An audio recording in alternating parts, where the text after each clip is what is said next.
get this.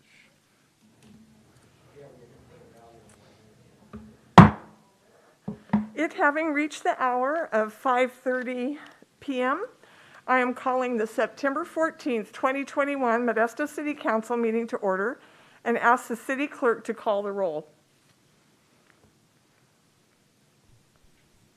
Councilmember Zalaki? Here. Councilmember Knoyer? Here. Councilmember Wright? Here. Councilmember Escudia Brayton is absent. Councilmember Madrigal?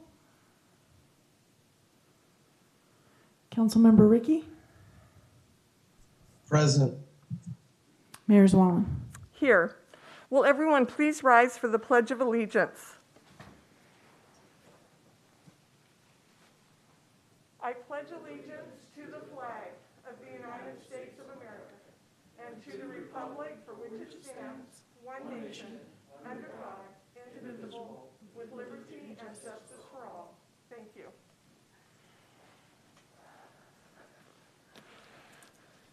I do not believe that the person that was to give our invocation does not appear to be here this evening, so I will open this meeting with a word of prayer. Our Father in heaven, we are so grateful for this opportunity that we have to be here this evening together and to do the business of the residents and community members in the City of Modesto. We are cognizant of the fact that we have a great responsibility here, and we take it seriously and are grateful for every bit of appreciation and support that we receive. We are so thankful for every person that resides in our community and for their desire to make it better. We're thankful for everyone that is here tonight, for our council members that work so diligently on our behalf, and for our city staff that also dedicates their lives to improve our community.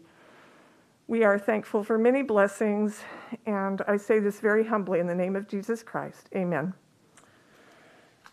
Does the city clerk have any announcements? No, Mayor.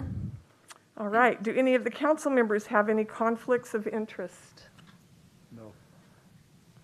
I don't see any. Will the city attorney report out on closed session, please? Yes, Mayor. The council considered several items this afternoon in closed session. No reportable action was taken. Thank you. Next is acknowledgements and presentations. The first one is a presentation of the community-wide initiatives to support economic development and housing strategies in Stanislaus County. So I will turn this over to our city manager, Joe Lopez. Thank you, Mayor. We're excited to give you this presentation today. I see Supervisor Manny Graywall, as well as County CEO Jody Hayes, who will come up and give a presentation. Great, welcome. Good evening, Mayor, Council members, City Manager Lopez, City Attorney Sanchez, and our City Clerk and staff. It's my pleasure tonight to introduce tonight's presentation. Stanislaus 2030. I know this is on the agenda as a county presentation, but the two items we will be discussing tonight are intentionally designed to be led by the entire community, including each of our city partners. When I joined the Board of Supervisors, I learned quickly that the Board of Supervisors and county staff were heavily involved in planning long-term initiatives to address two primary issues in our community: economic development, job creation, and housing. Economic development and job creation have been a central focus of mine during my tenure on the Modesto City Council, and I am now privileged to continue that focus with the Board of Supervisors. I'm pleased that we are finally introducing these two initiatives with all of our city partners, and to invite you to join us on this effort. I want you to know up front that all of you have a seat at this table for this important discussion. I would also encourage you to reach out to anyone on the county team at any time if you have any ideas to help share this effort going forward and to improve our process. We would love your feedback on this, as this is a collective project with all of you.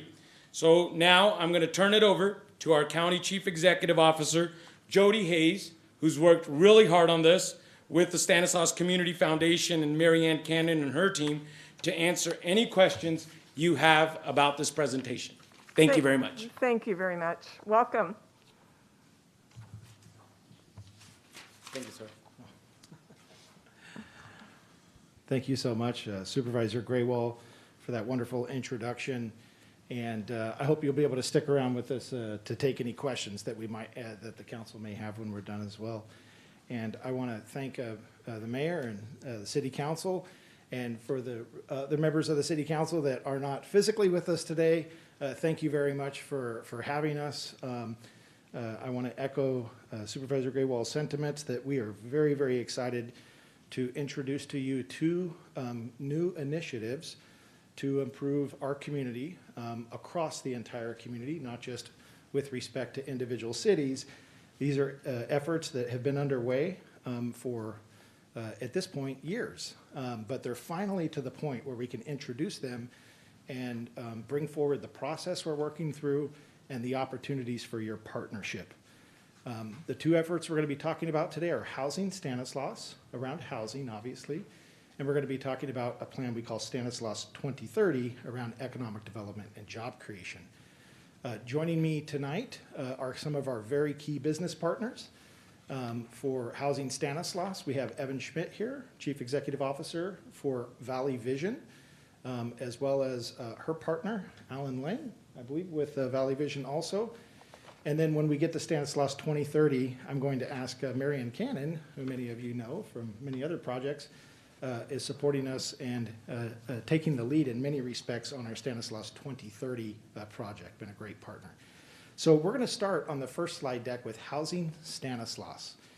And, you know, I want to acknowledge right up front, it's important for us to understand, you know, what level of the housing continuum are we actually referring to in this process. So I'm going to test this.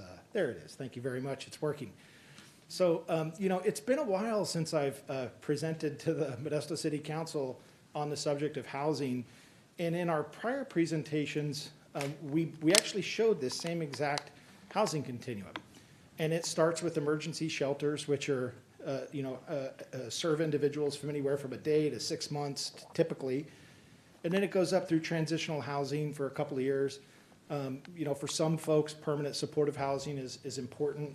And then on up the spectrum, workforce, affordable housing, rental housing, home ownership. There are a lot of other components to a housing continuum. However, these are just kind of the basic components that we generally align policies around in trying to support and measure our progress over time. I want to acknowledge that our prior discussions and presentations with you have generally been around the very front of that housing continuum. And I think most of you are aware that we have spent a lot of time and a lot of energy on the lowest part of the housing continuum. And I have seen many cities, and Modesto is probably in a lead there, with their staff trying to aim higher up the housing continuum and to be very deliberate about strategies that will support the community around those top rungs of the housing ladder. So what's before you is a graphic that describes that, you know, this effort that we're talking about today with Housing Stanislaus is the top half of that housing ladder. That's what we're here to talk about today. That's what this effort will engage on. It doesn't mean we have forgotten the lower half of the housing continuum. I'm very proud of the fact that we have stood up for the last, I think, year and a half or so, plus the Stanislaus Homeless Alliance. So that group has been meeting. We're still growing. I put it in terms for folks that we're still kind of in our infancy stage, still trying to, you know, learn how to walk completely on our own and make sure that we are aligned with strategy, but we have some exciting things coming forward there. So there's a lot of great work happening on Homeless Alliance, and we can talk about that in a separate conversation. This conversation is geared up towards the upper half of that housing continuum, and in the end, any housing in that continuum, anywhere we can develop appropriate housing in the continuum, helps every aspect of the continuum. And it definitely helps even the lowest half of that continuum as we develop on the top half. This next slide just really gives us an overall presentation or an overview of our tonight's presentation.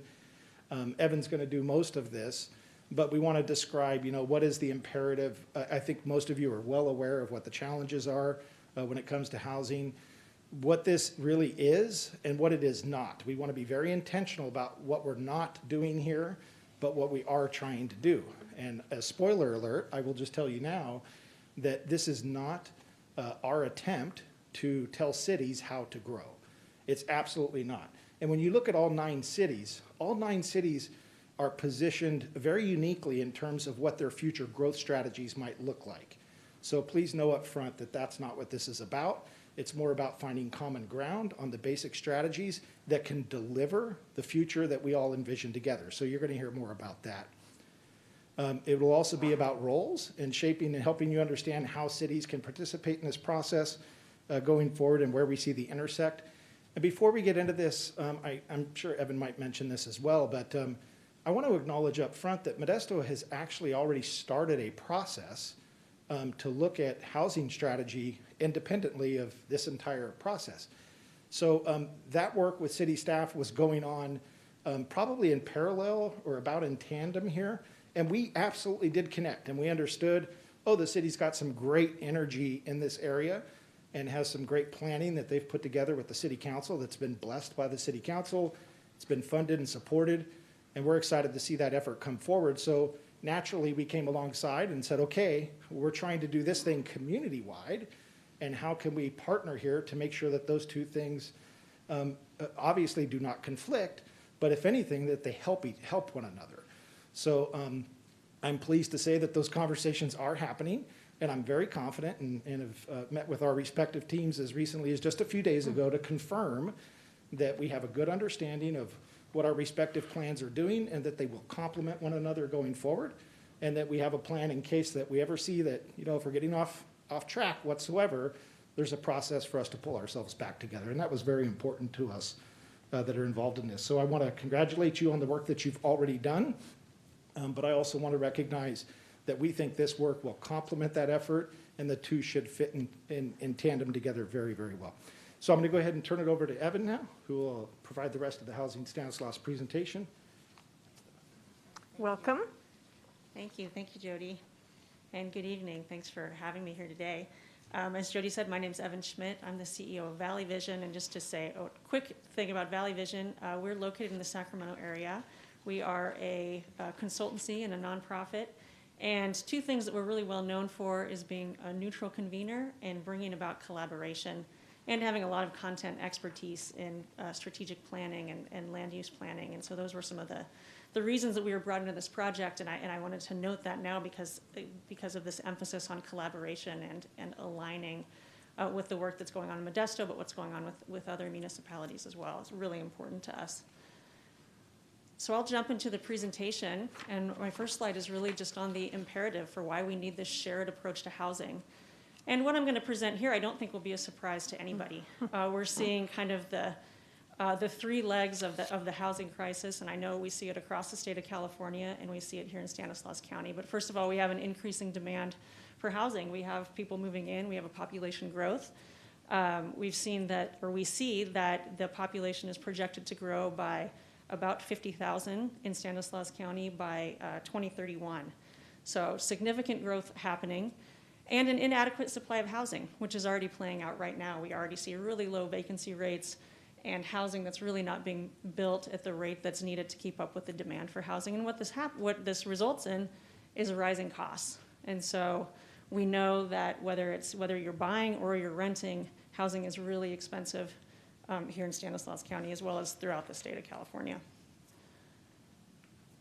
So that's why we're here. That's the problem that we need to address. And to talk a little bit about the intent of this project and what we're trying to do. And Jody's made this point, but I'm going to reinforce it again. This is a county-wide initiative to build a shared vision and a policy framework for housing in Stanislaus County. So this is really about building that big umbrella approach and to build that common agenda where everybody can kind of come together, recognize the depth of this problem, and develop some shared solutions across the county. So this is going to be focused on affordable and market rate housing, and again, developed collectively, really relying on input from residents and stakeholders, and I'm going to go into a little bit more detail around what that looks like. What this project is not, and again, I know Jody already mentioned this, but this is not about taking away local control or telling cities how they should grow. And like Jody mentioned, I know there's already work underway in Modesto, and we're actively working and communicating with that effort to make sure that we're working in alignment. So our desired outcomes, or what are goals here? First of all, we want to establish a shared understanding of the needs, challenges, and opportunities associated with housing in Stanislaus County. And that really means creating some baseline research and data. We want to make sure that we have kind of brought forth the data that's needed to have well-informed decisions, to have the right information. And then from that, develop a unified and actionable countywide vision and strategy framework. So this includes programmatic and infrastructure priorities, as well as policies and investments to match them for both affordable and market rate housing in Stanislaus County. And then finally, we want to get pretty specific and really be able to identify some priority projects and programs for housing development here in the county.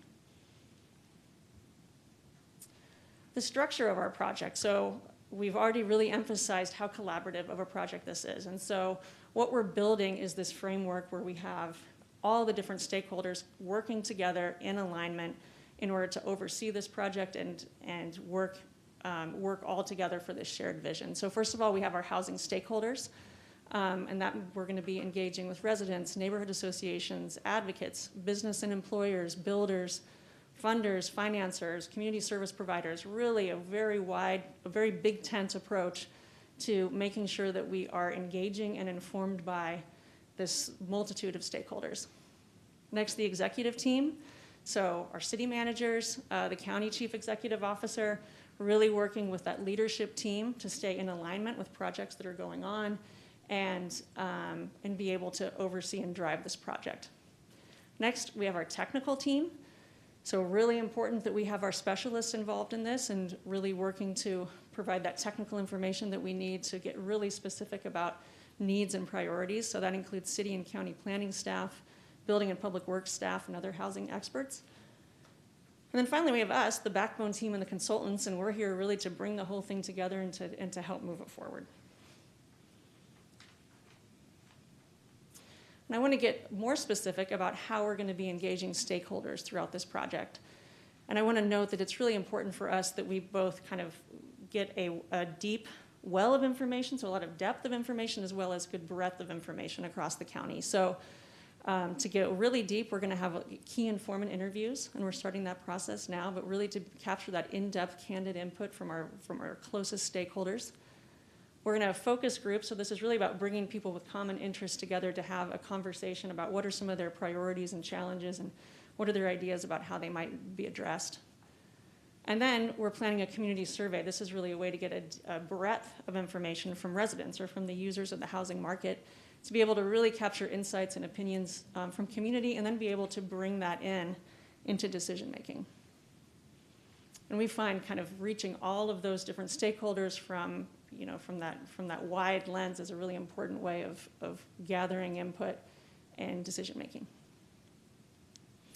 Okay, so let's move to the game plan a little bit, and you can see this is a timeline that starts just recently in August and ends at the end of 2023. So where we are now, we're starting with coalition building and baseline research. So we're going around to all the cities across Stanislaus and doing presentations just like this in order to build this coalition, to inform you all, and to make sure that we're working in close alignment and collaboration. We're also developing the baseline research. So as I mentioned before, really important that this is data-driven work and that we're understanding the conditions as they are now so that we can start to project those to the future for decision making. Once we get into the fall and through the beginning of next year, we're going to be really actively building that shared vision. So that's through the engagement that we're doing. It's through all the stakeholder work that we're doing, and we're slowly putting together what is our shared vision across the county for affordable and market rate housing. A piece of that is going to be a housing summit in early 2022. We're planning an event where we can bring people together to really envision the future together, to both share what we found and also to gain input in order to hone those strategies and ideas going into spring 2022, developing the housing plan. So developing that affordable housing plan using all the input and data that we had developed up until that point. And then finally, throughout this process, this is going to be integrating into housing elements for municipalities across Stanislaus County, as well as the county's housing element. So the last thing I'll say is we want to stay engaged with you, and we certainly will. We'll continue to be in touch as we are working through the engagement work that we're doing and the alignment and coordination work that we're doing. We're going to have a website that will be up on site soon. It'll be a clearinghouse of our information. We have Alan Lang, our managing director at Valley Vision. His contact information is up on the slide, but really are looking forward to continuing to work with you, and we encourage you to be in touch with us. Thank you. Thank you. Appreciate it. Okay, thank you very much, Evan. And Evan will stay around and we'll take questions when we're done here as well.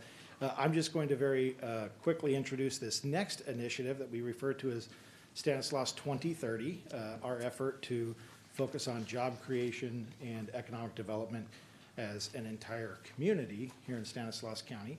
And I'm going to just kick this off briefly by introducing the name and what it means for us. For us, the name tells us that we want to be crystal clear about all of our communities here in Stanislaus County, all 9 cities, and the County Board of Supervisors being on the same page with what our vision for a future economy looks like in the year 2030. So we would have liked to have said for the next decade. I'm going to be honest and tell you that we would have been doing this work last year. It was intended to be done last year, and for obvious reasons, we were unable to lift the plane off the ground for both of these initiatives last year. But we're here, and we're still focused on that next decade and having a very clear vision for what we want our economy to look like in the year 2030, how we can position ourselves in a competitive market to bring quality jobs to the residents of Stanislaus County. That's what this is about. That's the name. And I'm going to go ahead and introduce our key business partner here, Marianne Cannon, President CEO of the Stanislaus Community Foundation, and she'll take the next several slides. Thank you. Welcome. Hi. Thank you, Mayor. Thank you, Jody. Good to be with all of you tonight. So if you could go to the next slides, Scotty, that would be great. So wanted to start with the vision and mission for Stanislaus 2030, but I will tell you, I won't read this out loud. I will tell you, pre-COVID, the Community Foundation began to study our local economy, specifically who is participating in our local economy, and how do we move people from the margins of our economy to the center? What are barriers to access for job training, skills development, entrepreneurial activity? And we studied the local economy with local economic development practitioners and business leaders, and really began to understand, and it's going to be painful for me to say as the CEO of the Community Foundation, is that we're a disinvested community. So what does that mean? It means we lack some of the basic infrastructure that other communities have focused on and built to build a more vibrant economy. We don't have a community development corporation. We don't have a local community development financial institution. We don't have venture capital funding flowing to this community. We don't have entrepreneurial activity. We don't have young business firms starting up here. We have not built around our ag sector, which is our most traded industry in our community. We haven't really looked at our data and understood what we can capitalize and build. And at some point, we have to move beyond anecdote and story and really get clear on what our data is telling us. And our data told us pre-COVID two very alarming things. One is, out of the 10 most recruited for jobs in Stanislaus County on any given day on job search engines, the 10 most recruited for jobs, only one of those 10 pays a living wage that can support one adult and one child. And that's a registered nurse, pays $26 an hour pre-COVID. So that was interesting to us, that the other 9 jobs did not pay a living wage. The other alarming data point for us was that of 3/4 of the people on public service in Stanislaus County, they're relying on some form of government aid, work full-time. So they rely on government aid to make ends meet. So we obviously have a quality jobs issue and a living wages issue. And so that was alarming to us, and we felt that it was time to come together. And it's interesting, some of you know us for our Cradle to Career Partnership. And the genesis of the Cradle to Career Partnership was the Community Foundation getting really clear that everything that happens inside a classroom is impacted by what happens outside the classroom. Parent engagement, mental health, various supports, tutoring, after-school programs. we began to understand that our economy cannot be a default economy that's happening to us because other people are being priced out of housing markets, for instance, in the Bay Area. So we can't unintentionally create an economy and have it just happen to us. And we really began to understand as COVID began to happen that we had to figure out a way to shock-proof our economy, which to us means diversifying it, building on our existing industry clusters, laying a claim around food manufacturing, but also laying a claim on building on those industries in a way that builds talent pipelines. That means bringing our education and higher ed leaders to the table, our traditional economic development, and all of you as elected officials, recognizing that what happens in the bounded geography of a municipality that's called the City of Modesto is impacted by what's happening in Turlock and Riverbank and even San Jose. So how do we become really intentional about designing an economy for the future? So that's this endeavor. If you could move to the next slide, Scotty. So here's the why. I just explained some of this. We want to improve our odds. We want to shock-proof our economy as much as we can. That means really understanding this notion of traded sectors. A traded sector is any job that produces a valuable commodity that can be exported outside of Stanislaus County and Modesto. The only industry right now that does that is ag. For every traded sector job, it spins off 3 to 7 other jobs in education, in government. So we want more traded sector jobs. And we right now have ag, but it needs, again, to be built off of and create more pipeline programs to support that building. The other 2 industries really are local services and government and healthcare. And those are not traded sector jobs. So they're not necessarily going to move our economy forward as awesome as they are. So we want to improve our odds. We want to diversify our economy. We also want to address some of those gaps in infrastructure. So the Community Foundation actually funded a local nonprofit to create a community development corporation called Stanislaus Equity Partners. That's now happening. We're also funding 2 credit unions to explore becoming community development financial institutions that serve historically disinvested neighborhoods. So that's now underway. So we're getting going on that. We're trying to build and spark more entrepreneurial activity. But it's also this idea that we want to be more competitive. So I will tell all of you, and you might already know this, it's never about money. And you may think it is. There's so much money out there. And this is before this administration took DC or what have you. There's funding out there for communities that have their plans in place and are all speaking from the same storyline, all saying this is our economy, this is what we're building, this is what our talent pipeline looks like, this is how we're educating our future workforce. And all of your municipalities and MID and TID and the county have paid lobbyists in DC and Sacramento. It's time for us to give them that vision, give them that investment agenda, and have them find us the federal and state funding because it is out there. So this is really an opportunity to bring those investments into our community and begin to turn the tide against being a disinvested community, become one that has shovel-ready projects that have consensus and are based on data and our North Star around our economy can be. And I will tell you, we want to involve the community, similar to housing. We think there's a lot of wisdom in our community. We just don't consult with them on a regular basis. But the people that are trying to participate in our economy, we want to know what's working for them and what's not. That's real-time data that we're going to be collecting as part of this process. Here's the larger framework. I will tell you economic success is usually defined as GDP and unemployment rates. We've hired Brookings. They are going to do an extensive data dive into our economy. They've already started. They're finding peer communities that are aspirational. So they started where Modesto and Stanislaus was maybe 10 years ago, like Kansas City or Canton, Ohio, and they've actually diversified their economy. So Brookings did that work in other communities across the country, and they've also done it in Fresno, Kern, and Inland Empire. So they have a lot of track record around using sound economic data to drive us forward to make some key decisions. So this is the broader framework we're using for economic success. It includes growth. What is the status of young firms in our community? How do we support businesses to launch? It includes prosperity. What is the poverty rate? What is the living wage? Who's participating in our economy, and how are they moving forward? Can someone safely say that 10 years later, 10 years ago, they're better off today than they were 10 years ago with their family, their savings, their housing, what have you? So we're going to understand all of that data for our community. And then inclusion. Who's participating in our economy, unemployment rates, and relative poverty. So all of that is part of the data we're going to look at. Ultimately, we're going to arrive, and the whole point of this, I should mention, is a 10-month sprint process so that by next July, we arrive at a population-level transformative investment agenda with key business plans in economic development, workforce development, and community development.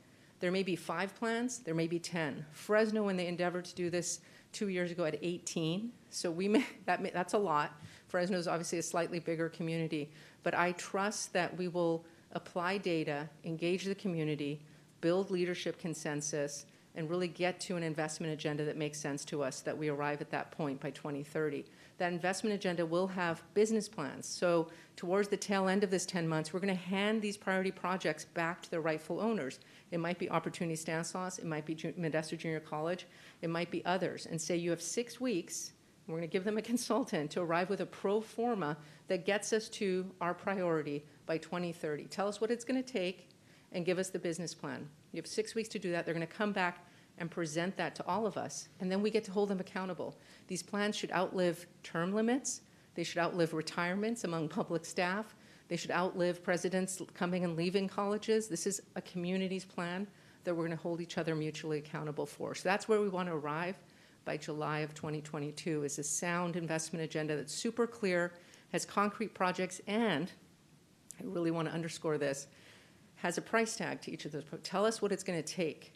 If one of those priority projects is upskilling ag tech workforce, and we hand that back to MJC, what we're asking for is a pro forma and what's the budget? What would it take? $100 million? Great. Name the price it would take us to get there, because then that gives us the marching orders to find that funding from federal and state resources and from philanthropic sources. So that's our end goal. And then this is the how, very similar to the process that Evan outlined with housing. We're really going to engage the community through listening sessions, through one-on-one interviews. Again, a lot of data work is already underway. We're going to publish a report at the end of January that will really tell us what those priority projects could be. And we're also going to map the existing work. We're not throwing away anything that's happening existing. We're just going to ask, is this have the ability to truly transform our economy? So that's the whole process, and then we get to those final investment agenda with the priority business plans. And then every year, we're going to host a convening and a summit to really understand what's happened, how are we moving along, how are we moving the ball forward to 2030. In terms of the who that's involved, and this is where you all come in, we are forming an executive committee. Those leaders we've been very careful to think about sector. This is co-led by the private sector. I want to make sure that that's understood, that we don't feel that government should have to answer all of our problems. There's a lot of business leaders in our community that are ready to step into this role on the executive committee. So we have sector representation. We also have geographic representation and demographic representation. We do think it's very important to reflect the racial demographics of this community, because that is a huge part of the richness of our community. That's the executive committee. The larger leadership council is going to meet 3 times next year to, first of all, digest the report that we publish with all of the data, to prioritize the work plans, and then to decide, okay, here are the initiatives we really want to get behind, or new ones that we want to have operationalized as business plans.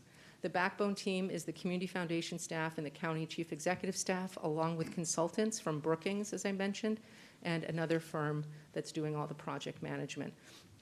We also have an elected officials roundtable. So I'm going to turn it over to Jody to explain the role of that. Thank you very much, Marianne. So I do want to just cover quickly on that last slide that we have this very unique feature, and I want to recognize first and start by recognizing Supervisor Terry Withrow was able to join us here this evening as well. Both Supervisor Graywall and Withrow have been with this project from the inception and have been strong supporters and wanted to be here tonight to express their support. But as you can see, there's a lot of interest and participation here. And for example, if I had one more board member come in, all of a sudden I've got Brown Act issues here, because we got a lot of people who want to come to the table and work on this thing. So what we're going to do is a first of its kind, what we call an elected officials roundtable. And we are literally going to ask any of you that are interested, if you would like to help shape the outcome of this project, please feel free to join us. And we're going to work with your respective city attorneys as well as county council. We'll run them as Brown Act meetings. We'll make whatever notices are necessary. We'll post all of that information, and we will literally create a roundtable large enough for anyone who is interested to come participate. Oftentimes when we're doing work like this, we have to ask you to boil it down to 2 participants to come in and represent the entire council. In this case, this work is too important for us collectively to eliminate anyone's interest who might want to participate and share their perspective. So hence this new concept for an elected officials roundtable. We'll try this. Hopefully it's successful, and we can do this in some of our other efforts community-wide as well. So it's a unique feature of what we're doing here, and I just wanted to make sure we highlighted that for you. The community engagement phases, I think Mary Ann did a good job of describing the extensive outreach that we do plan for here. I know there's a lot on this slide. There have been a lot in both presentations. I will share with you that we did bring copies, so I'll leave copies here and ask staff to distribute them to anyone who was unable to be here today as well. I think you might have copies of the presentation there as well, so that's good. So there's a lot of information there, and we're happy to answer questions after this presentation or in the future as well. Here's how you can help, the bottom line for us. The first is you can join that elected officials roundtable that I just mentioned. You'll have a seat at the table should you want to join, and you'll have plenty of information provided your way to invite you.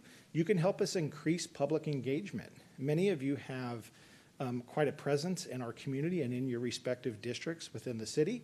And if you want to amplify this message and make sure that it's out there, we're going to provide you the tools to share it in the community. We would love for you to do that on our behalf. City engagement, I can tell you that your city staff have been wonderful partners from the very first day of having this conversation.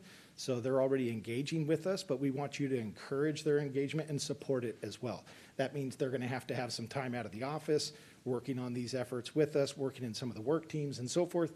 And I know that that can get stressful because we're all very, very busy. So please support them in that process. And then the last piece is funding support.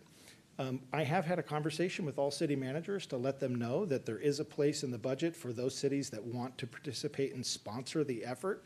It is not required. Cities do not have to sponsor this effort financially, but should you choose to do so, you certainly can. I wanted to highlight, here are our partners to date, and I want to recognize that the Community Foundation has done a tremendous job of actually bringing in private sector funding for this effort. We were very pleased that the County Board of Supervisors pledged up to $450,000 as a significant down payment for this project. But then right behind them, we had the Beard Improvement Company, along with Oak Valley Community Bank, Opportunity Stanislaus, and the Porges Family Foundation has come in and provided cash to support this effort as well. I expect this slide's going to continue to grow. So if you're interested in adding your logo to the slide, we can definitely talk about that, but that's not the focus of tonight's presentation. We'll follow up with your city staff later to see if there's any interest there. And I'm going to conclude there and offer up any of us for questions if you have them today. Thank you so much for allowing us all of this time on your agenda today. I know you have a lot of other busy matters, but we have our key leadership team here to answer questions on both Housing Stanislaus as well as Stanislaus 2030. So thank you all very much. Thank you very much. Appreciate this beautiful presentation. You're not able to hear me. There we go. Thank you so much. And we really appreciate you being here for this beautiful presentation. So I think going forward for questions, why don't we start off with Housing Stanislaus? And are there any questions from council members regarding Housing Stanislaus? I see Council Member Ricky. Yeah, I just wanted to see how you guys were going to be potentially coordinating with Opticos on this and, working together so that we can kind of coordinate our solutions. Thank you very much, Councilman Zwirecki. I'm actually going to ask the Managing Director, Alan Lang, who works with Valley Vision, to come on up. I believe he may have already had some initial conversations with the city's consulting team, but also to just kind of describe your process on how you want to make sure that we're tied together.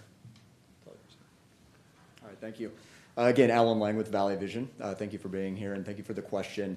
The discussions right now with the Opticos has really been more at the staff, I'll say the county staff level, and county and city staff together. This is really just the kickoff at this point to make you all aware that this is beginning, this is getting underway. But they are at one of the top of the list of organizations, entities that we want to talk with and speak to and make sure that it is very coordinated across efforts. So as both Jody and Evan had mentioned earlier, we're not getting, going in different directions. We're not getting sideways with the work that's going on, but it's done in a very cohesive manner. So that is still to come, those more in-depth conversations. So again, very much appreciate the question and know that that is, right on kind of the next steps with this effort, or getting into that more in-depth conversation with the existing consulting groups that you guys have involved right now. Thanks so much. All right, thank you. Any other questions from council members? Councilmember Wright. Thank you, Mayor. Mr. Hayes, good presentation, but on housing, I'm a little concerned. Workforce affordability is very important to me. We're always going to have a workforce affordability issue. And we have a ladder here built up to home ownership. And my concern is that 10 years from now, 15 years from now, that workforce out there would be able to afford housing. So, housing goes up. You buy a home. They bought a home for $200,000. Now it's worth $450,000. Workforce sometimes cannot afford those steps up.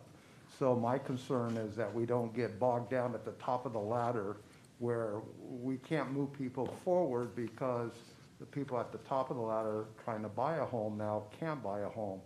So that's something that I'd like to see this group look at, to make sure that there's always affordable housing for first-time buyers, and that is somewhat locked in a program where that can be passed on to someone else getting ready to buy a home, and then the other party can move up to whatever they can afford. So that's a big concern for me. Thank you very That was much a for comment, that so- concern. Okay, comment. I would just comment back, if you don't mind, that Sure.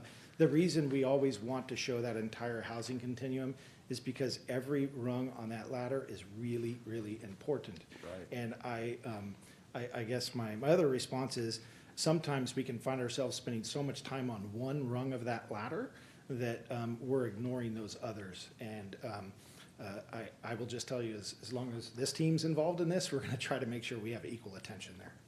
Great, thank you. Any other questions from council members regarding housing? All right, Councilmember Zalaki. Is this on? There we go. The mask doesn't help. So housing has been my life since I was a little kid, at all levels. And I watched it deteriorate with regulation and rules and such that have complicated the process, as well as inflationary issues that develop every time the market goes crazy. And then it goes the other direction. So everything that you've thrown at me, which is unbelievable. I mean, there are more moving parts in this than there are probably parts in a rocket ship. But I really appreciate the timeline and appreciate that your intention are to show progress and do so in 10 years significantly. It's a point to be noticed, that you're not just talking right now. You're asking for results, and what you're defining to me, what I'm hearing is the parts that are there that you want to put together are moving and are going to be analyzed continually through the process to get to goals of completion. Housing is a big one, and it's a hot one right now. 15 years from now, maybe something different, because 10 years ago, housing wasn't that big of a deal. Well, actually, you got to go back before the big boom days, and which puts it about 20 years ago. So I appreciate, I'm absorbing what you said, or what all of you said. It was all excellent, and what the intentions are. Yeah, I will be throwing my hat in the ring, because I want to stay ahead and understand what's going on, certainly have an opportunity to voice some things as it goes on. So it's great. This is unusual to have a county-led operation that's that engulfing. In fact, I don't know if this another county has done this that you picked ideas up off of, but in any case, again, it's notable.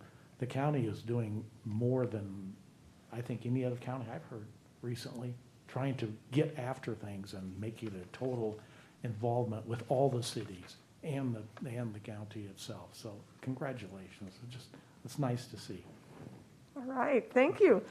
Any other questions from council members? All right, I don't see any. How about from the public? I don't believe we received any blue cards. All right, anyone online wishing to talk about housing from the public? I don't see any hands raised. Scotty, do you see any on your screen? All right, any comments from council members regarding housing? I think we've already heard from two at least, and I would just like to say that I underlined establishing a shared understanding of the needs, challenges, and opportunities. This is really exciting. There's such a great need in our communities, and I love the fact that it's connected with all the cities, because we are connected here in Stanislaus County very closely. We definitely have our own unique needs and challenges in each city, but as a lifelong resident of Modesto, I feel as much a part of all the other cities in our county as well. So they are a big part of our livelihood and of growing up here, and our relatives and all of our communities are so deeply connected. So I'm really excited about that. So we'll move on to Stanislaus 2030. Are there any questions from council members regarding Stanislaus 2030? I don't see any questions. Any comments from the public? Don't see anyone in person. I see one hand online. Ramon Rodriguez. Yeah, my question is, when are you going to start building more, affordable housing like duplexes, or expanding more public housing to meet this agenda? Because right now we're in the middle of a housing crisis, an affordability crisis. Because we got many people coming from the Bay Area and Los Angeles buying our houses and drive up our prices. Well, are we going to do more to keep Modestans and people living in Stanislaus County here so they don't have to move out of state or out of county? Because I want to live here, but I can't afford a house or even a rent. How are we going to make more housing affordable and to comply with the latest laws that California passed? And also, we need to focus more on affordable housing right away, because if we see more houses costing a regular house for a family for like $500,000, that's going to drive working class people out of here and find elsewhere. And we need to start taking it seriously right away, not now, not later, but right now, because we need affordable housing. Housing is a right, a human right, and we cannot let people living on the streets or living in substandard housing. This is the perfect time to do it right now. Thank you. Thank you very much for your comments. Let's see if there's anyone else virtually. I don't see anyone else. All right, any comments from council members? Council member Wright. Hey, I just want to appreciate the presentation, and I think you're heading down the right road, and you got my full support, and I think all the council will support this and everything. So thank you very much. All right. Councilmember Ricky? I want to echo Councilmember Wright's sentiments here. What you guys are doing with this project is absolutely critical to the development of our community. And I think it's coming at a really, really good time for us, because we're working on the general plan, and, as we speak, and it would be nice to kind of, put all those pieces together, and have a good vision for where we can go in the future and develop our economy better, and kind of take on some of these problems that we've been suffering from chronically, for the past 40 or 50 years here. So it's just nice to see that we might be finding a road back to stronger future. So thanks for doing it. All right, thank you. And I have a comment regarding this also. The optimism is perceptible in the room tonight. And I really want to emphasize that regardless of COVID-19, we have to move forward. It's imperative that we move forward. And I will say that I said that in March 2020. We cannot stop. I ran a campaign during a pandemic. It's possible to move forward and to make a lot of good changes in our community, even during very challenging times. So I know that we can do that with the people that you have working with you and with us. I am more than happy to serve on any panel or roundtable, whatever, if that would be helpful, I would love to do that. And I would love to see the process going forward for the reaching out to us and to elected officials throughout the county. I'm not sure how that will work exactly, but I look forward to hearing from you. Thank you, Mayor. I just want to say at the same time that we're at this meeting, there is a meeting of community delegates. It's very representative of the community to really understand how do we go out in the community and really design an authentic engagement process, because oftentimes we extract from the community their wisdom and don't really involve them in the solution. And so when we get to those priority business plans, not only are they input on the front end, they get to co-design some of this work in the final business plans to say, yes, that'll work for us, or here's what we need, or, so there's listening all throughout. So I really appreciate that. And I would love to say in July of 2022 that Modesto and Stanislaus County is a community that's bucked the national trend around division and outright hatred, that we've come together. I feel that all solutions can only happen these days at the local level. You all are a testament to that. Jody and the supervisors are a testament to that. So I'm just looking forward to presenting back to you something we've all crafted together that has at the center of it, and this is a word you don't often hear in this room, has love of community and of people at the center of it. So I just commend you for your support. Well, I appreciate you saying that word. I almost said it. So thank you. Yes, the beautiful word of love and concern for each other. So thank you so much for your presentation. This is a presentation only, so there will not be a vote, and we are grateful that you were here and joined us this evening. And thank you for your time. All right, so item number 2 is a county COVID-19 update. I will turn the time over to City Manager Lopez. Hey, thank you, Mayor. I think we have somebody from the county here to present them. Yes, we do. See who's there. You're right here. Welcome. Hi, good evening. Sorry, I took the long way up here. That's all right. So thank you so much for having me. My name is Chelsea Donahue, and I'm an epidemiologist with Stanislaus County Health Services Agency. July actually marks my 1-year anniversary of moving here to Stanislaus. Came here from Arizona, so I've so appreciated the opportunity to wake up to see trees instead of cacti. And I've also really appreciated the opportunity to get to know this community and also to be able to serve the people who work and live here. It's been a really great past year, even as you mentioned, during trying times of experiencing a pandemic. So my role is past year I've worked within the COVID-19 response. And as an epidemiologist, primarily my main role is to review data, pull out trends from within that data, and then hopefully use those trends to help target our prevention and intervention strategies that are going to make a difference through our community. I'm going to warn you, as an epidemiologist, something I like even more than trees are graphs. So you're about to see a lot of them. I hope that's okay. So what you see here is what we call an epi curve. This is looking at COVID-19 cases by episode date. So that's the earliest date we are aware of a person's infection. You can see we hit our summer surge here, so around that mid-August level. But over the past couple weeks, we have started to see a decrease in cases.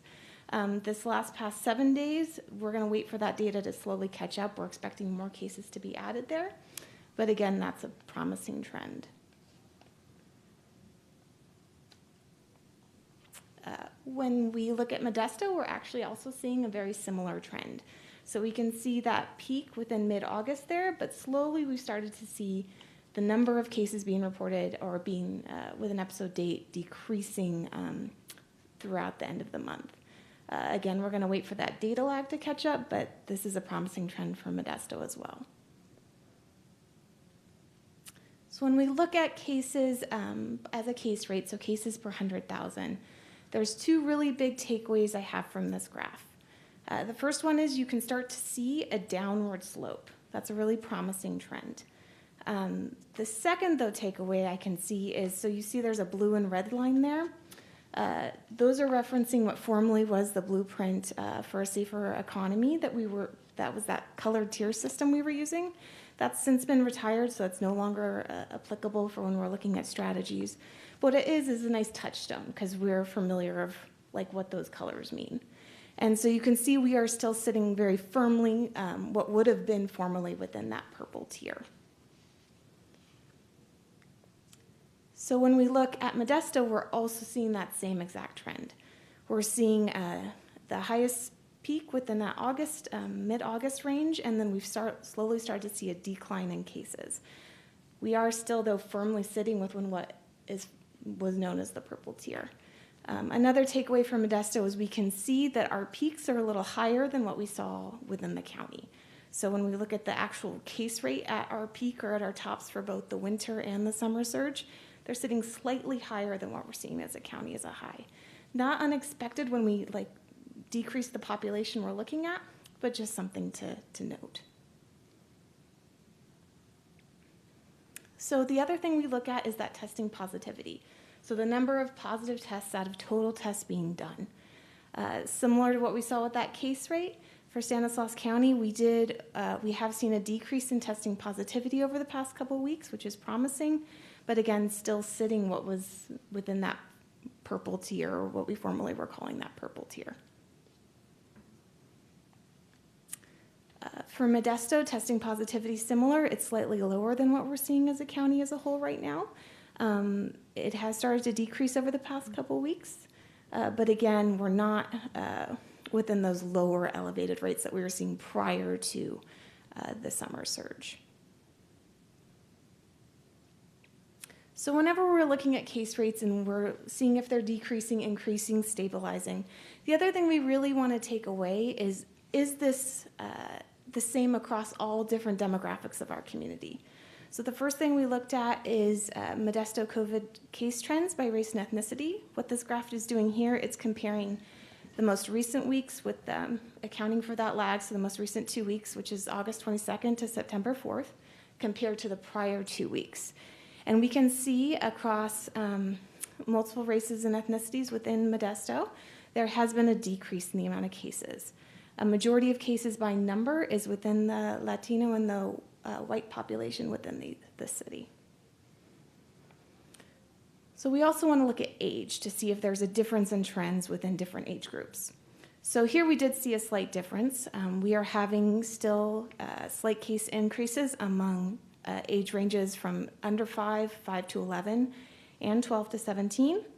Once we get to that 18 to 24, however, we are starting to see a decrease in the number of cases over the past 2 weeks compared to the previous 2 weeks. So whenever we see this different in trends, the next thing we want to do is say, is this Modesto specific, or is this something we're seeing across the county? And so it is something we're also seeing across the county. So when we look at cases, no matter where they are, what city they reside, we are still seeing that increase in under 5 to 11, and 12 to 17 age ranges, where we see a decrease in age ranges 18 and above. So while we're having these decreases and we're keeping a close eye on those age ranges, the biggest takeaway and the thing we're really keeping our eye on here is this hospitalization curve, because that's really going to be what determines when we're in a crisis, when we're going to have to make effort to make sure that we have less lives lost. And so you can see, like the case rates, we are starting to see a decrease in the number of COVID-19 hospitalizations, which again is really good news. But we are still quite elevated from where we were before the surge. So getting better, but there's definitely still work to do. So I wanted to throw this slide in here. Just one of the things the community has done and has really stood up for in the past couple weeks is they have been getting tested. And just knowing you're COVID-19 positive, knowing so you can take the correct isolation measures, and also notify your contacts to make sure they can quarantine. that's been so essential at starting that decrease in the amount of COVID-19 cases. So we still have our public testing sites available and open. Appointments are available, and our testing turnaround time is still less than 2 days. So anyone who might have been exposed to COVID-19 or is currently experiencing symptoms, as the community has been doing, we just encourage people to continue using this resource. So the next big prevention strategy that has really made a big difference when we're looking at COVID-19 with the community is vaccinations. And overall, the community, we have started to see an increase in the number of first doses administered over the past couple weeks since the summer surge began, which is great news. We're at currently 50% of the population is fully vaccinated, and 14% are partially vaccinated. So we really want to thank the community for all they have done to get us here. At the beginning of the surge, we were sitting at mid-40s. So this is really a great trend to see. When we look at it by city, we are seeing that Modesto there sits at close to 53% of residents 12 years and older are fully vaccinated. That is pretty standard across most cities. We're seeing similar numbers. So Modesto is really sitting in that mid-range there. When we look at vaccination coverage in Modesto by race and ethnicity, we see our highest vaccination coverage is among Asian residents, and currently our lowest vaccination coverage is among American Indian and Alaskan Native residents. The majority of residents by race and ethnicity within Modesto are within the Latino and the white community. So that's going to be the largest proportion of doses administered. And by age range, or by vaccination covered by age, this is actually a trend we see very similar across all cities, where our highest proportion of vaccinated residents are in that 65 plus category, which again is really great news because that's who we know, that's the age we know is most at high risk for severe health outcomes and death. And then the lowest vaccination coverage is among that 12 to 15 age range. So I wanted to end with this slide, just letting people know if they want to learn more about vaccination, if they want to schedule an appointment, My Turn is still available. They can also call our public health line. We are happy to assist in any way we can. And we really, again, appreciate the community's efforts and all they have done and all you all have done to help really decrease the amount of COVID-19 in the community. That vaccination is that biggest pillar of primary public health prevention. So it's no small effort, all the work that people have done and that the community has done. So we'd like to thank them for that.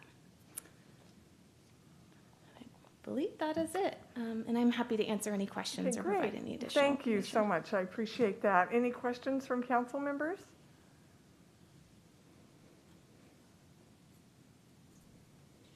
All right.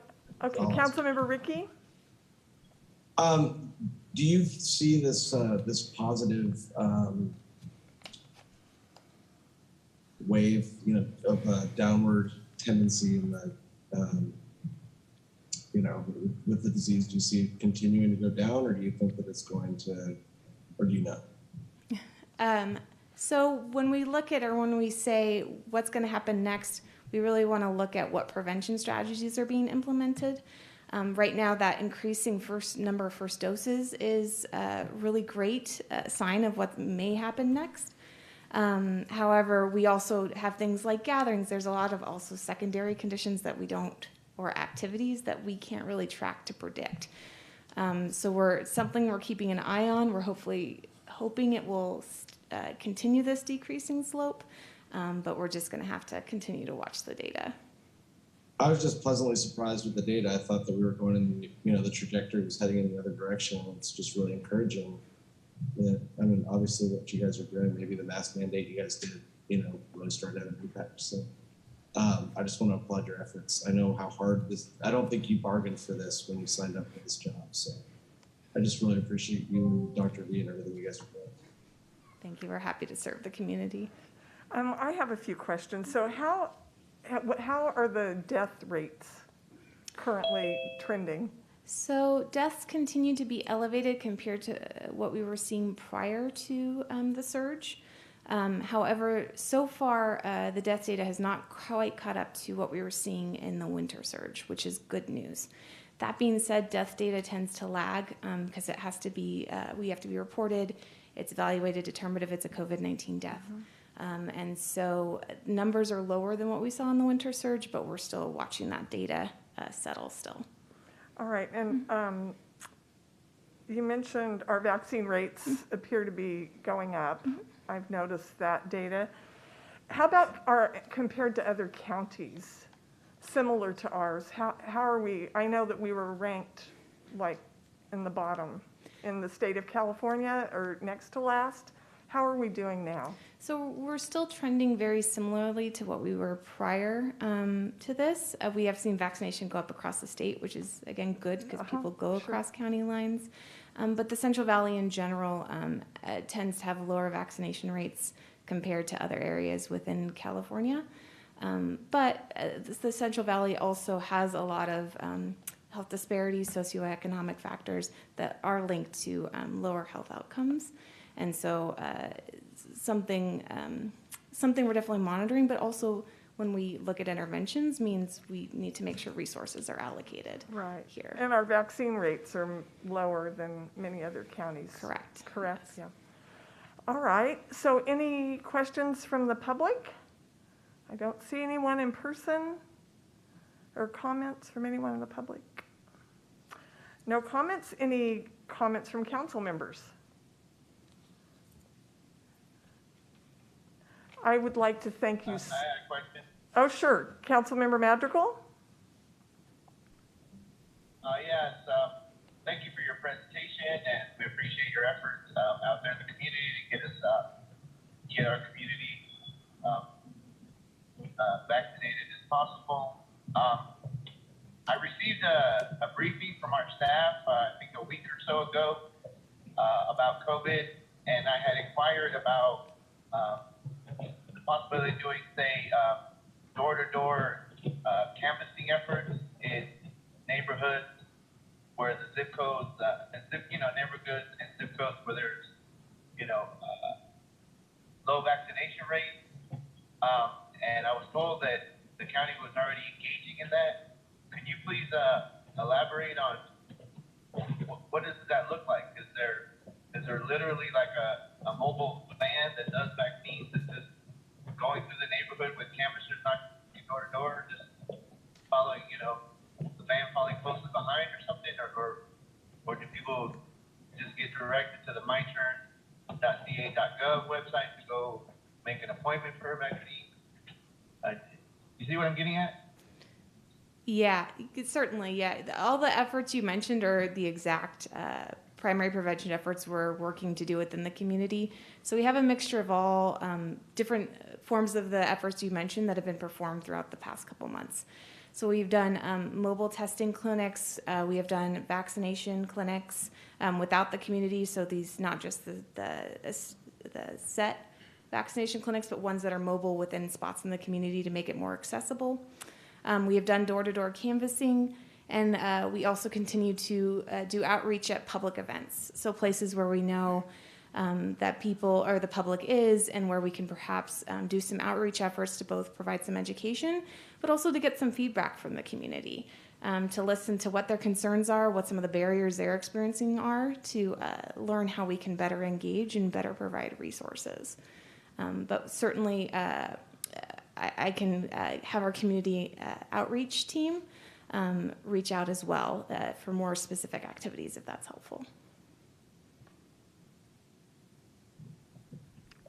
So, I'm sorry, you said that you have done canvassing. Does that mean, was it I'm interested to know, how often was it done? Is it still currently ongoing? And what does that canvassing look like? Is it literally a knock on the door to say, have you gotten vaccinated? If not, well, here's our mobile van unit. Is that what happens, or is that not what happens? I just want to get a more clear picture. Full disclosure, I'm inspired to ask these questions because I heard a news story on the radio radio, and I think it was Philadelphia, where they were literally hiring like young teenagers to knock on the doors in communities and say, please get vaccinated if you haven't already. It's for my future too, kind of a, emotional impulse, or nudge, if you will. Anyway, that's what my question is. If you have more specifics on the canvassing and what that looks like. Yeah, so it's been both. So we've definitely done door to door, so knocking on people's doors, letting them know of a vaccination clinic. Sometimes that vaccination clinic was coordinated with a clinic held, so it's, hey, here's this clinic that's going to be held in your neighborhood, here's the time. Sometimes it is they're actually doing vaccinations, so having people go out, letting them know that there's a clinic that is running. Like I said, that's both door to door, but that was also actually being like at community events or places where people gather. Also going to places like grocery stores, places where we know a lot of people have to go to get resources and where they live their daily lives. So it's been a bit of both. Some of those strategies have shifted as we hit our peak of our surge, and we're looking at COVID-19 transmission and what that means. But the team continues to do outreach and be present within the community. But again, certainly I can get more specifics about what specific efforts, what are happening right now. So if that's helpful. Yes, please. That would be great. I'd like to know, when are what is the schedule for either ongoing door-to-door outreach to either vaccinate people or urge people to go to the events, because that's the gist of what I'm hearing you say is that you would knock on a door and tell them, go to this next event where there will be vaccines. And so I'd like to know, has there been any discussion or consideration for any kind of a mobile, unit out in neighborhoods, dare I say, similar to the ice cream trucks, are going through neighborhoods. I don't know. I'm daring to think out loud here with you about possible ideas of something. And speaking of ideas, I had a conversation with the mayor about this a couple weeks ago, and the mayor had a good idea. It was mine, which was to explore doing even phone outreach to people. Is that something that's been discussed or done already? To say, hi, have you gotten vaccinated? Yeah, we've we did a phone campaign looking at increasing the amount of people who had perhaps missed their second dose. So reaching out to those who had only gotten their first dose, not gone back. We're also working to engage in social media to help reach different people and different demographics there. We are also working to build a youth coalition, so to get young people involved who are interested in getting involved. And again, as you mentioned, is getting as many different parts of the community united in our same message, because that's how public health works, is making sure the people who are most impacted by health disparities involved in the decisions being made and the outreach being done. So certainly I will connect, let our community outreach unit know that you're interested, and also make sure they provide kind of a list of what are their active activities and what are their future planned activities. Okay, and just wanted to also give kudos to your team. I exchanged emails and had a phone call today with Margarita Perez of the county's vaccine event program to tell her that in South Modesto on Wednesday, December 8th, 6 p.m. onward, approximately 4 p.m. to 10 p.m., there's going to be a holiday posada where they're going to be doing a lot of gift giving to the children, and that attracts about 1,000 families, not people, families to this event. And so just want to give kudos. They're working on trying to make sure that you have an on-site vaccine pop-up there. And so I appreciate it.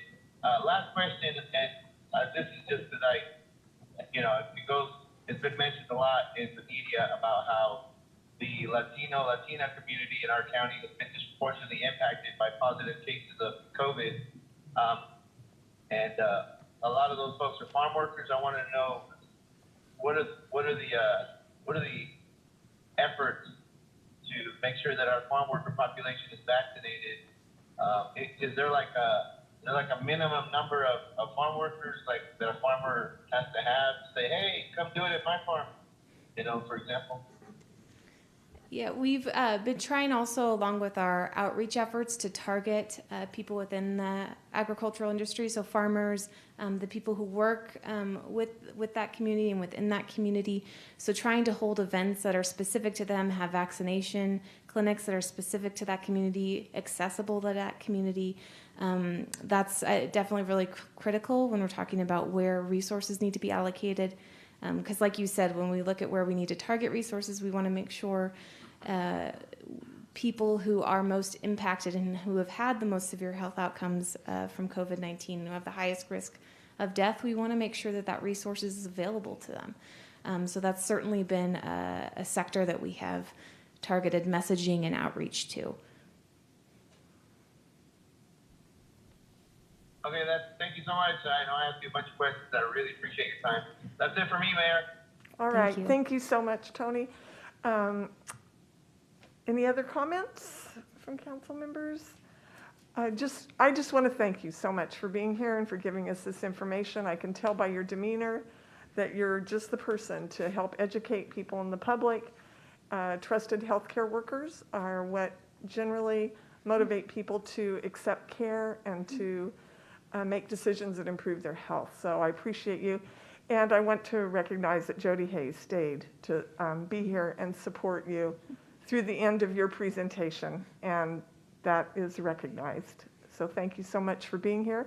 And this is a presentation only, so that will end. Thank you for the opportunity. Sure, you're welcome. All right, next is our public comment period. Does anyone wish to speak on an item under public comment? And this is for items not on the council agenda, and each person would have 3 minutes. All right, we have our Chief of Police, Brandon Gillespie. No, who is he waving at? I'm sorry, I thought he was raising his hand twice because he wanted to make a comment. I ignored him the first time. All right. We have Ramon Rodriguez. Good evening, Madam Mayor and City Council members. Sorry for the background noise because they're doing like a renovation in my house. But anyways, I've read about the incident, the accident involving an 8-year-old girl that been hit at Orangeburg, West Orangeburg Avenue a few days ago. They need to do something with that road, make a pedestrian crossing safer. And I've been that road before. I've seen people driving 50, 60 miles an hour on a 40-mile speed limit. There's a school zone around the area. So we need to reduce the speed limits down to at least like 30 or 25. And also, I'm here to applaud Chris Rickey for taking a stance for providing something for the homeless issue, like having a camp, a tent city for the homeless, because I agree we need to do something with the homeless.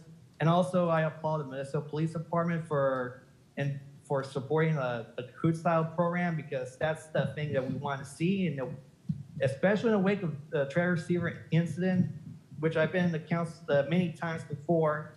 We need to have that because police officers are fed up with dealing with mental issues, calls, and that will make their jobs easier going back to policing and having professionals do the work to save lives, and actually costing less money for the city, especially settlements, incarceration, and everything. And also, I want to send my my well wishes and get well soon and good vibes for Officer Mikey, and I wish him very well to his full recovery, because I think he's really upbeat and happy, even though in this this horrible time of need that he suffered. But I wish him very well and get him back to the force. And anyways, we need to move on to a civilian review board. We need to get the forward together going again, so we could have the interaction between the community and the police to improve the police department and make even better for our community. And for affordable housing, what I said earlier, we need to do it right now because California is extremely expensive and we don't want to lose people to other states. We want people to live in Modesto in our community so they don't have to live everywhere. And affordable housing is the right, do the right thing, work for the people, and that's all I have to say. Thank you. You're welcome. We have Matt.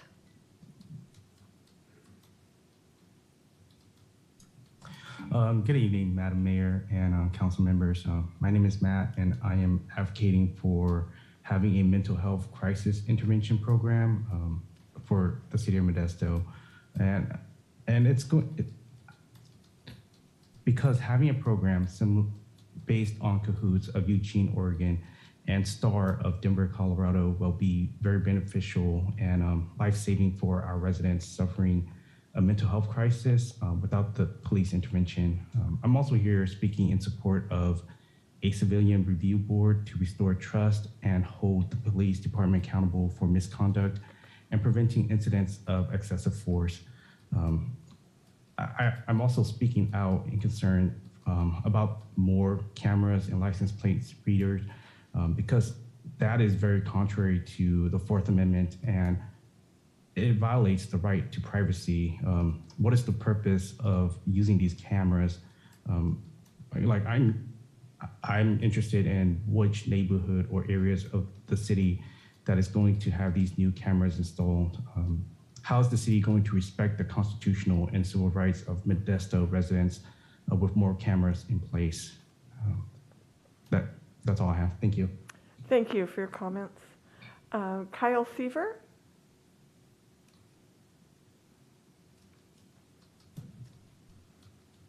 Hello, how's everybody doing tonight? I'm just calling in, again, asking for December 29th to be Trevor Seaver Day. I'm also asking that we're able to get a mural painting of Trevor somewhere downtown Modesto, preferably. I'm also in support of us developing a civilian review board with subpoena power. And that's all I have to say. Y'all have a good night. Thank you. Right. I do not see anyone in the chambers or online for public comment. So we will move on to consent items. Will the city clerk please read the consent items? Yes, Mayor. Item 3, consider approving the minutes from the September 7th, 2021 council meeting. Item 4, consider final adoption for ordinance 3737-CS, amending section 27-3-9 of the zoning map to rezone 0.8 acres from medium density residential zone to planned development zone to allow for the development of 16 dwelling units at property located at the south side of Miller Avenue between Rosina Avenue and North Conejo Avenue.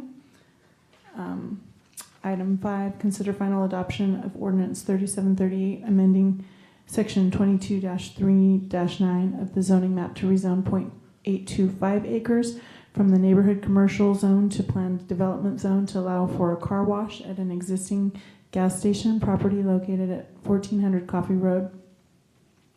Item 6, consider approving a second amendment to the software as a service agreement for the City of Modesto's current CGI Advantage budget software solutions to upgrade to Advantage 4 under the mutually agreed upon statement of work under the agreement entered into with CGI Technology and Solutions Incorporated for an estimated total cost of $78,700 plus $7,870 in contingencies if needed, for a total amount not to exceed $86,570, and amending the fiscal year 2021-22 annual operating budget to increase the expenditure budget in the Information Technology Fund in the amount of $86,570 to fund the software upgrade. Item 7, consider approving the amendment number 1 to the MOU between the City of Modesto and Stanislaus Regional Transit Authority for grant management services and transfer of specified assets. Item 8, consider approving the award of bid for the purchase of Ethernet switches to Experts from Walnut Creek, California, for a total amount not to exceed $400,962. Item 9, consider approving updated pricing for 3 bid events for fleet replacement vehicles by $10,326.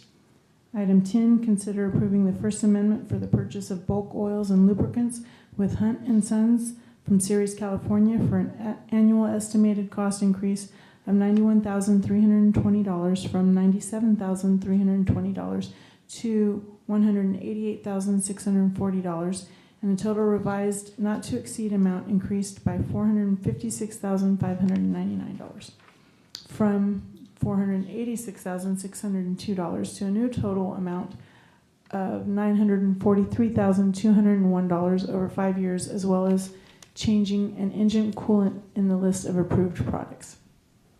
Item 11, consider approving the submission of the Transportation Development Act claim for fiscal year 2021-22 to the Stanislaus Council of Governments in the amount of $500,366 for improvements to the Transportation Center for transit customers and the future operations of the Altamont Corridor Express to Modesto, and amending the fiscal year 2021-22 budget in the amount of $500,366.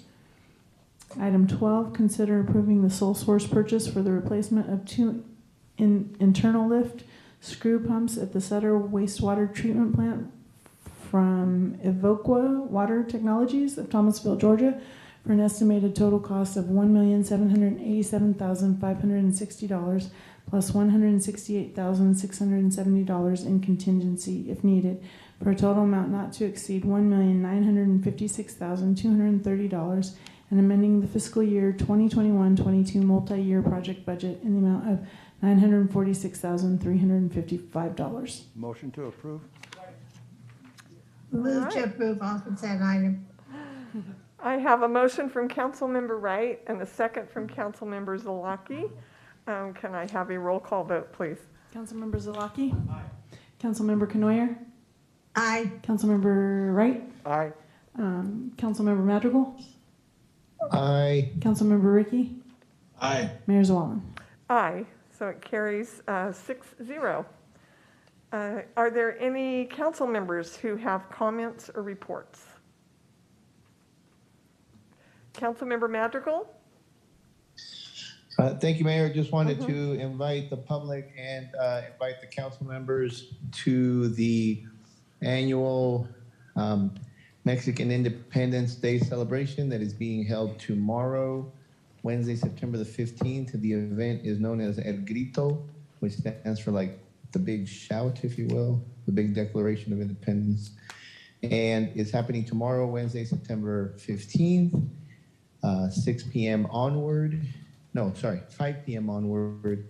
And it is completely free. There's going to be food vendors, entertainment, and it'll be a lot of fun, big cultural celebration.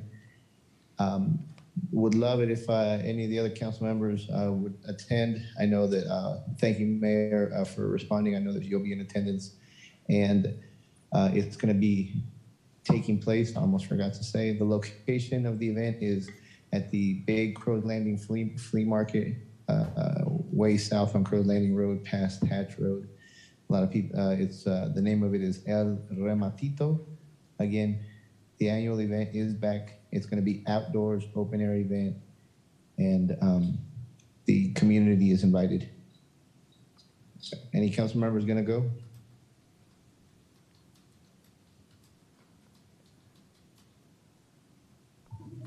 Well, yeah. The only reason why I'm not going to be able to go is because of StanCog. It's Stanislaus Council of Government having a workshop starting at 3 and going on, and their meeting starts at 6 and runs till 8. So unfortunately, it's at the same time as this, and I will not be able to attend. All right, thank you. Any other comments, Councilmember Madrigal? The reports? Thank you. Okay, you're welcome. Councilmember Ricky?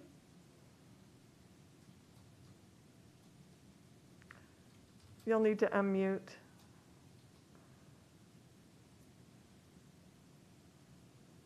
Sorry about that. That's Mayor. all right, no problem. I want to thank everyone that reached out to me this week to talk about possible solutions to help improve the safety issues and problems related to homelessness in our parks.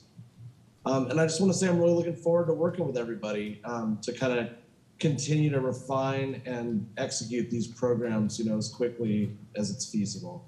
I'm really pleased with the progress we're making on Rangers, and I'm hopeful that we can implement a program relatively soon.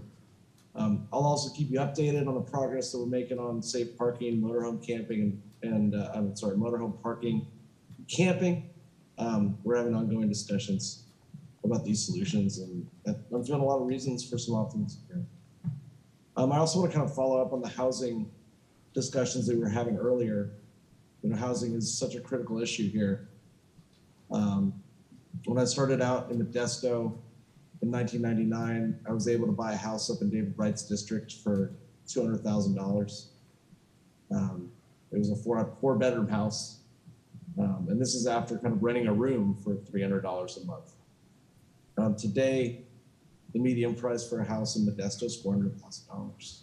In a room, you're starting about $700 a month probably. So if you're a young worker in Modesto and you make $40,000 a year, you probably won't be able to buy a house ever. And that's just unacceptable. I mean, not only is home ownership an important cornerstone of kind of building wealth, it also acts as a hedge against rent increases. So once you have a mortgage locked in, your rent just doesn't go up anymore. And that's so important in building wealth.